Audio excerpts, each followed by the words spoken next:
Hello बच्चों। तो आइए रेडी हैं सेकंड चैप्टर के क्वेश्चन बैंक। और अभी हम सेकंड चैप्टर के ऑब्जेक्टिव और अति लघुत्रात्मक दोनों प्रकार के क्वेश्चंस एक साथ करेंगे। टॉपिक का नाम है सत्ता के वैकल्पिक केंद्र। मोस्ट इम्पोर्टेंट क्वेश्चंस जो है सारे के सारे कंप्लीट देख करके जाना है आपको एग्जाम में, और आगे आने वाले सारे चैप्टर्स का आपको क्वेश्चन बैंक अभी मिल जाएगा। तो पहला प्रश्न है, यूरोपीय आर्थिक सहयोग संगठन की स्थापना कब की गई थी? ऑप्शन हमारे पास है 1951, 1948, 1945 और 1947। तो 1948 इसका राइट आंसर है। जवाब रखना याद रखना है आपको, यूरोपीय आर्थिक सहयोग संगठन। नेक्स्ट है दूसरा प्रश्न, यूरोपीय परिषद का गठन कब किया गया था? यूरोपीय 1951, 1949, 1957 या 1992। तो बच्चों राइट आंसर रहेगा 1949 का। देखो 48 में तो आर्थिक सहयोग संगठन की स्थापना हुई और यूरोपीय परिषद का गठन 1949 में हुआ। तो ऐसे याद रखना है, पहले आर्थिक, पहले पैसा रुपया, उसके बाद फिर परिषद। ठीक है। नेक्स्ट है अगला क्वेश्चन रहेगा हमारा कि यूरोपियन इकोनॉमिक कम्युनिटी का गठन कब हुआ? देखो एक तो है आर्थिक परिषद, राइट, एक तो है आर्थिक सहयोग संगठन और एक है इकोनॉमिक कम्युनिटी यानी आर्थिक कम्युनिटी। तो इसकी स्थापना कब हुई थी, इसका गठन कब किया गया था? तो 1957 में इसका राइट आंसर रहेगा 1957 में। सबसे पहले आर्थिक, फिर उसके बाद परिषद, फिर उसके बाद इकोनॉमिक कम्युनिटी। ठीक है। नेक्स्ट आगे आएगा आसियान का मुख्यालय कहाँ पर स्थित है? तो बच्चों इंडोनेशिया के जकार्ता में आसियान का मुख्यालय स्थित है। ऑप्शन इसका राइट आंसर रहेगा ए। नेक्स्ट प्रश्न है, 1978 के पश्चात चीन ने कौन सी नीति अपनाई थी? 1978 के पश्चात चीन ने ओपन डोर यानी खुले द्वार की नीति अपनाई थी। खुले द्वार की नीति ऑप्शन 3 राइट आंसर रहेगा। यहाँ के नेता थे देंग सियाओपिंग और खुले द्वार की नीति अपनाई थी। नेक्स्ट प्रश्न है, वर्तमान में यूरोपीय संघ के सदस्यों की संख्या कितनी है? तो बच्चों अभी वर्तमान में यहाँ पे 27 देश जो हैं वो यूरोपीय संघ के सदस्य राष्ट्र हैं। 28 देश हैं अभी, 28 देश है ना, 28 देश हैं। ऑप्शन यहाँ पे 2 राइट रहेगा। 28 देश यूरोपीय संघ के सदस्य राष्ट्र हैं। नेक्स्ट है, यूरोपीय संघ का 28वां सदस्य देश कौन सा बना है? तो 28वां सदस्य राष्ट्र जो बना था बच्चों क्रोएशिया। राइट आंसर रहेगा इसका क्रोएशिया। अगला क्वेश्चन है, यूरोपीय संसद का पहला प्रत्यक्ष चुनाव कब हुआ था? तो यूरोपीय संसद का पहला प्रत्यक्ष चुनाव 1979 में हुआ था। 1979 आपको याद रखना, 1979 में सोवियत संघ ने अफगानिस्तान में भी हस्तक्षेप किया था। तो ये ऐसे आपको दोनों कोरिलेट करके याद रखना है चीज़ों को। नेक्स्ट है, चीन ने कृषि का निजीकरण कब किया था? तो चीन ने कृषि का निजीकरण 1982 में किया था। ठीक है, वहाँ पे जो है वो उसका निजीकरण, प्राइवेटाइजेशन किया था। अब है कुछ अतिलघुत्रात्मक प्रश्न। यूरोपीय संघ की मुद्रा का नाम क्या है? तो यूरोपीय संघ की मुद्रा यानी करेंसी है यूरो। यूरोपियन आर्थिक समुदाय का गठन कब हुआ था? यूरोपियन आर्थिक यानी इकोनॉमिक कम्युनिटी जो भी हमने ऊपर देखा 1957 में हुआ था। ठीक है, इकोनॉमिक कम्युनिटी यानी आर्थिक समुदाय 1957 में।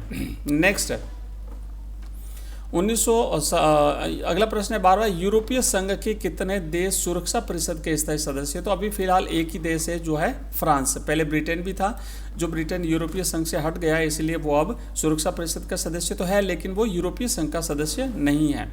नेक्स्ट प्रश्न है, किस संधि ने यूरोपीय समुदाय के देशों के बीच सीमा नियंत्रण समाप्त किया है? तो सांगेन की संधि या सेलन संधि जो 1985 में हुई थी, इसने यूरोपीय समुदाय के देशों के बीच जो सीमा पर जो नियंत्रण होता है उसे समाप्त किया गया है। नेक्स्ट प्रश्न है, आसियान क्षेत्रीय मंच जिसे ARF कहते हैं की स्थापना कब हुई थी? तो ये 1994 में हुई थी, 1994, आसियान क्षेत्रीय मंच से। अगला प्रश्न है, यूरोपीय संघ के कौन से देश UNO की सुरक्षा परिषद का स्थायी सदस्य है? तो वो फ्रांस है। पहले फ्रांस और ब्रिटेन 2 थे, बाद में ब्रिटेन जो है वो यूरोपीय संघ से हट गया है। तो अब फ्रांस एक ऐसा राष्ट्र है जो यूरोपीय संघ का भी सदस्य है और साथ ही साथ UNO का भी सदस्य है। अब हम करेंगे लघुत्रात्मक प्रश्न। यूरोपीय संघ के झंडे में 12 सितारे क्यों है, इसकी क्या विशेषता है? तो आपको लिखना है कि जो यूरोपीय संघ का झंडा है उसमें टोटल 12 सितारे हैं। इसका कारण है कि 12 की संख्या को वहाँ पे पारंपरिक रूप से पूर्णता, समग्रता और एकता का प्रतीक माना जाता है। नेक्स्ट प्रश्न है, आसियान शैली या आसियान वे किसे कहते हैं? तो ये जो आसियान के जो सदस्य राष्ट्र हैं उन सब के बीच में अनौपचारिक, टकराव रहित और सहयोगात्मक मेल मिलाप की नीति को आसियान शैली कहा जाता है। नेक्स्ट क्वेश्चन है कि आसियान किस प्रकार का संगठन है। तो आसियान एक असैनिक आर्थिक संगठन है, ये सैनिक संगठन नहीं है और ये एक आर्थिक संगठन है जो सदस्य देशों के बीच में आर्थिक मामलों को देखता है, एक दूसरे का सहयोग करता है और इस तरीके से एक दूसरे के साथ आगे बढ़ता है। आसियान की स्थापना का प्रमुख उद्देश्य क्या था। तो आसियान की स्थापना का प्रमुख उद्देश्य आर्थिक, सामाजिक और सांस्कृतिक विकास करना है। मतलब ये टोटली जो है वो एक आर्थिक समुदाय है, एक आर्थिक संगठन है, सैनिक संगठन नहीं है और इसका उद्देश्य है जो सदस्य राष्ट्र हैं उन सबका आर्थिक, सामाजिक और सांस्कृतिक विकास करना। नेक्स्ट प्रश्न है कि यूरोपीय संघ की स्थापना किस संधि के द्वारा की गई थी। तो जो यूरोपीय संघ है इसकी स्थापना 7 फरवरी 1992 को मॉन्ट्रिस्ट संधि के द्वारा की गई थी। नेक्स्ट है आसियान की स्थापना किस संधि के द्वारा हुई थी। तो आसियान की स्थापना जो है वो 5 राष्ट्रों ने मिलकर के 8 अगस्त 1967 में बैंकॉक घोषणा के द्वारा इसकी स्थापना जो है वो की गई थी और अभी वर्तमान में इसके 10 सदस्य राष्ट्र हैं। आसियान के कितने देश सदस्य हैं। तो अभी 10 देश सदस्य हैं। जब 1967 में इसकी स्थापना हुई थी तो उस समय 5 राष्ट्र इसके सदस्य थे जो इंडोनेशिया, फिलीपींस, सिंगापुर, थाईलैंड और मलेशिया थे। हुनई 1984 में, वियतनाम 1995 में, लाओस और म्यांमार 1997 में और कंबोडिया 1999 में इसका सदस्य बना है। अगला क्वेश्चन है कि आसियान का पूरा नाम क्या है। तो आसियान का पूरा नाम है बच्चों दक्षिण पूर्वी एशियाई राष्ट्रों का संगठन और आसियान को इंग्लिश में बोलेंगे association of south east Asian Nations. Next है सेज, SEZ का पूरा नाम लिखिए। तो S for special, E for economic और Z फॉर जोन, यानी कि स्पेशल इकोनॉमिक जोन, विशेष आर्थिक क्षेत्र। नेक्स्ट क्वेश्चन है आसियान सुरक्षा समुदाय का उद्देश्य बताइए। तो आसियान जो सुरक्षा समुदाय है इसका मुख्य उद्देश्य होता है विवादों को सैनिक टकराव तक न ले जाकर उन्हें बातचीत के माध्यम से सुलझाना। नेक्स्ट क्वेश्चन है आसियान आर्थिक समुदाय का उद्देश्य क्या है बच्चों। सदस्य देशों के सामाजिक आर्थिक विकास में सहायता करना और उन्हें साझा बाजार उपलब्ध कराना। नेक्स्ट प्रश्न है आसियान के प्रमुख स्तंभों के नाम लिखिए। तो 2003 में आसियान के 3 स्तंभ बनाए गए हैं। उसमें एक है आसियान सुरक्षा समुदाय, दूसरा है आसियान आर्थिक समुदाय और तीसरा है आसियान सामाजिक और सांस्कृतिक समुदाय। तो ये आपस में एक दूसरे देश के साथ में विभिन्न प्रकार की जो चीज़ें हैं उनको सही तरीके से संपादित करते हैं। जैसे सुरक्षा समुदाय है, अभी हमने देखा कि आसियान सुरक्षा समुदाय का उद्देश्य क्या है। तो इनका उद्देश्य होता है कि जो विवाद है, क्षेत्रीय विवाद है, उसका सैनिक टकराव ना हो, आपस में युद्ध न करना पड़े, बातचीत के माध्यम से उन्हें हल किया जाए। दूसरा है आर्थिक समुदाय। तो आर्थिक समुदाय का उद्देश्य होता है आर्थिक विकास करना, सामाजिक और आर्थिक विकास करना और आपस में एक दूसरे को साझा बाजार उपलब्ध कराना। और तीसरा है आसियान सामाजिक और सांस्कृतिक समुदाय। तो इसकी जो है वो वापस वही सामाजिक और सांस्कृतिक मेल मिलाप को स्थापित करना।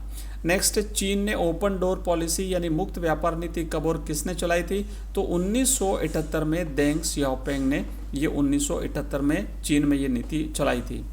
चीन ने एकांतवास की नीति का परित्याग कब किया था। तो 1972 में अमेरिका के साथ में 2 तरफा संबंध बना करके चीन ने अपना एकांतवास खत्म किया था। मार्शल योजना क्या है। तो आपको याद रखना है कि द्वितीय विश्व युद्ध के बाद में अमेरिका ने पश्चिमी यूरोप की अर्थव्यवस्था के पुनर्गठन के लिए जो आर्थिक सहायता दी थी, जिसे मार्शल योजना के नाम से जाना जाता है। अगला क्वेश्चन है तिथि के हिसाब से इन सबको एक क्रम में लगाइए। जैसे विश्व व्यापार संगठन में चीन का प्रवेश, साथ ही साथ यूरोपीय आर्थिक समुदाय की स्थापना, यूरोपीय संघ की स्थापना और आसियान क्षेत्रीय मंच की स्थापना। तो आप याद रखेंगे सबसे पहले आएगा यूरोपीय आर्थिक समुदाय की स्थापना जो 1957 में हुई थी। हम इसे ऑब्जेक्टिव में भी देख चुके हैं इसको, है ना। इकोनॉमिक कम्युनिटी जिसे कहते हैं, यूरोपियन इकोनॉमिक कम्युनिटी, तो इसकी स्थापना 1957 में हुई थी। दूसरा है यूरोपीय संघ की स्थापना। तो यूरोपीय संघ की स्थापना 1992 में हुई है।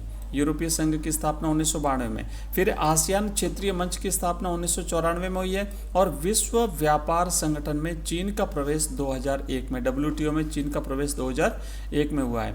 इसी तरीके का एक और क्वेश्चन है कि जो इन्हें समेकित करना है, जैसे आसियान की स्थापना, उसके बाद में यूरोपीय आर्थिक सहयोग संगठन की स्थापना, यूरोपीय परिषद की स्थापना और यूरोपीय संघ की स्थापना। तो राइट आंसर यहाँ पर है, देखो आसियान की स्थापना एक बार फिर से 1967 में बैंकॉक घोषणा पत्र के माध्यम से की हुई थी।